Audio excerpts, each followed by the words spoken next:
range ta chambre. Tu ranges ta chambre, oui. Veux-tu bien ranger ta chambre? Dis donc, c'est quand que tu vas ranger ta chambre? Mais tu vas la ranger ta chambre, oui. Si tu ranges pas ta chambre, t'auras pas de dessert.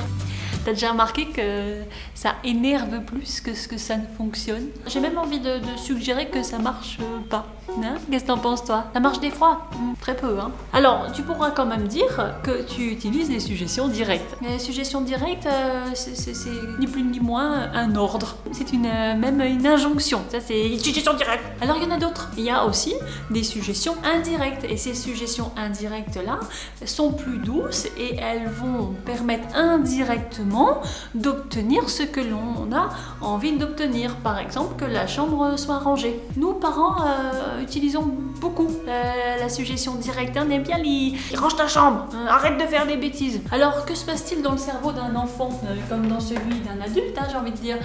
Notre cerveau est divisé en deux.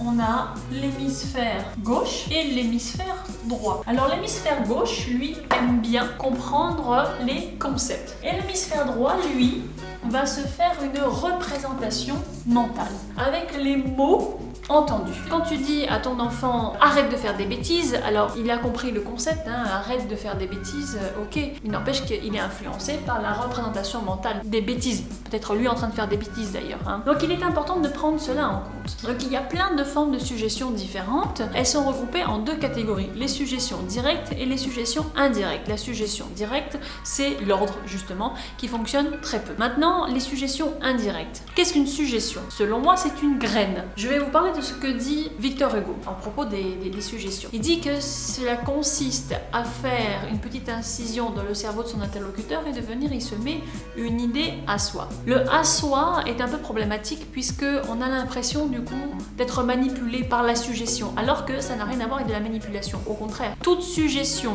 pour s'enraciner à l'intérieur de notre interlocuteur doit se transformer en autosuggestion. C'est-à-dire qu'elle doit s'enraciner, trouver écho dans quelque chose de préexistant à l'intérieur de la personne qui réceptionne la suggestion. Alors, la phrase idéale eût été: la suggestion consiste à faire une petite incision dans le cerveau de notre interlocuteur et de venir y semer une idée simplement. Pourquoi? Mais comme je viens de vous le dire, la suggestion pour s'enraciner doit trouver écho. Imaginez la suggestion, comme je vous l'ai proposé, est une graine. La suggestion est une graine. On sème une graine sur un terrain. Le terrain peut être fertile, c'est-à-dire propice. Soit le terrain est fertile, donc vous venez de faire une suggestion et elle trouve écho dans le cerveau de votre interlocuteur. Donc la graine que vous venez de semer va s'enraciner. Pour qu'une graine, une vraie graine s'enracine, il lui faut des sels minéraux, de la lumière et de l'eau, tout un tas de nutriments. Eh bien c'est pareil, pour qu'une suggestion s'enracine dans le cerveau de notre interlocuteur, il faut qu'il y ait quelque chose de préexistant, un terreau émotionnel fertile. Maintenant, une autre graine tombe sur un terrain inapproprié, infructueux, un terrain caillouteux. Eh bien, cette graine-là va rester là et ne va pas trouver ce qu'il faut pour s'enraciner. Donc, on comprend qu'une suggestion, pour être efficace, doit se transformer en autosuggestion, c'est-à-dire trouver écho à l'intérieur du patient. Il y a quelque chose de déjà préexistant. Alors par exemple, lorsque en tant que parent on dit à notre enfant range ta chambre, arrête de faire des bêtises, c'est une façon d'aborder les choses. Mais là on est sur ce qu'on appelle la suggestion directe. Et il n'y a qu'une suggestion directe, c'est une injonction. Et il y a une multitude de suggestions indirectes. Les suggestions indirectes sont des suggestions qui prennent des tours et des détours pour dire quelque chose. Et il y en a une trentaine des suggestions indirectes. Alors si le range ta chambre ne fonctionne pas, eh bien ne pas faire carrière dans range ta chambre, range ta chambre, range ta chambre. À un moment donné, l'enfant n'entend plus cette injonction. C'est un petit peu comme d'autres messages que l'on souhaite faire passer à certaines personnes et à force de toujours dire la même chose, la personne n'entend plus. Donc il est bon parfois de trouver une autre façon, une autre construction, une autre forme grammaticale.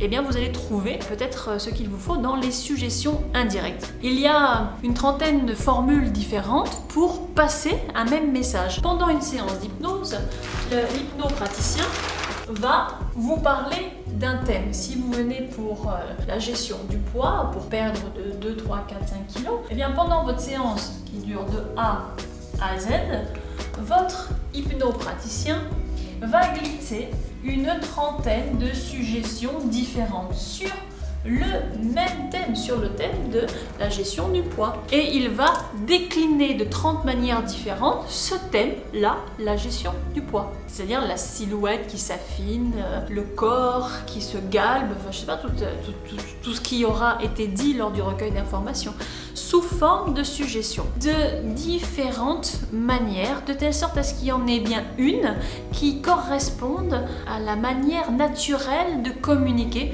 de votre interlocuteur.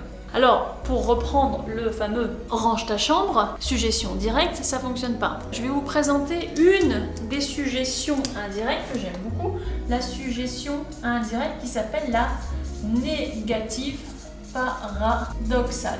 La négative paradoxale est très bien fichue et elle permet vraiment une communication d'influence positive. Vous vous souvenez, notre cerveau, on l'a dit tout à l'heure, est divisé en deux hémisphères. Vous avez l'hémisphère gauche et vous avez l'hémisphère droit. Lorsque vous dites à un enfant, tu n'es pas obligé de ranger ta chambre maintenant, il comprend le concept. Ça veut dire qu'elle peut rester in a mess. En bordel. Voilà, elle peut rester telle qu'elle. La chambre peut rester désorganisée. Il comprend le concept et il est d'accord.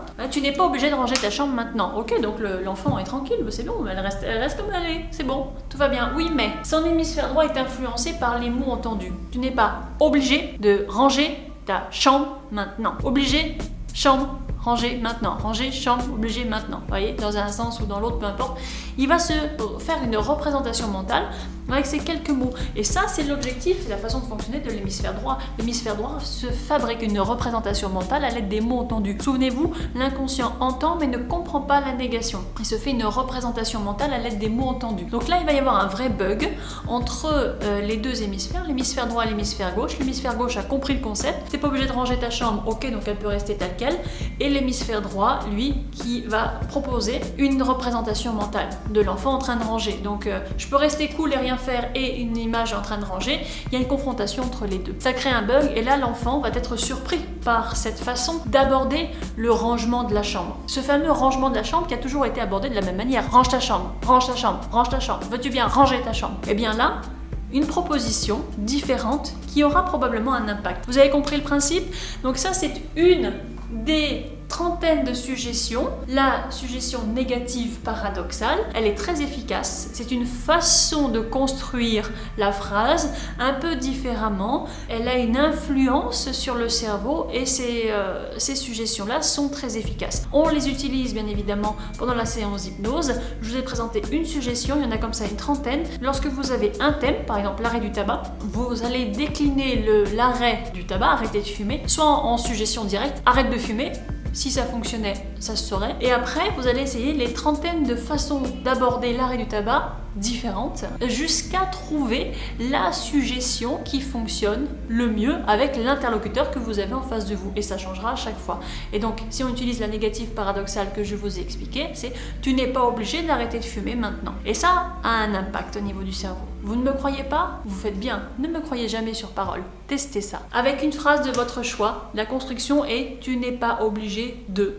Et puis là, vous complétez. Voilà, je vous parlerai d'autres formes de suggestions un peu plus tard, mais d'ici là, je vous souhaite une bonne fin de journée, une bonne soirée, une bonne matinée, enfin tout ce qui vous semble approprié. Et vous n'êtes pas obligé de vous abonner à la chaîne YouTube du développement personnel maintenant. À bientôt.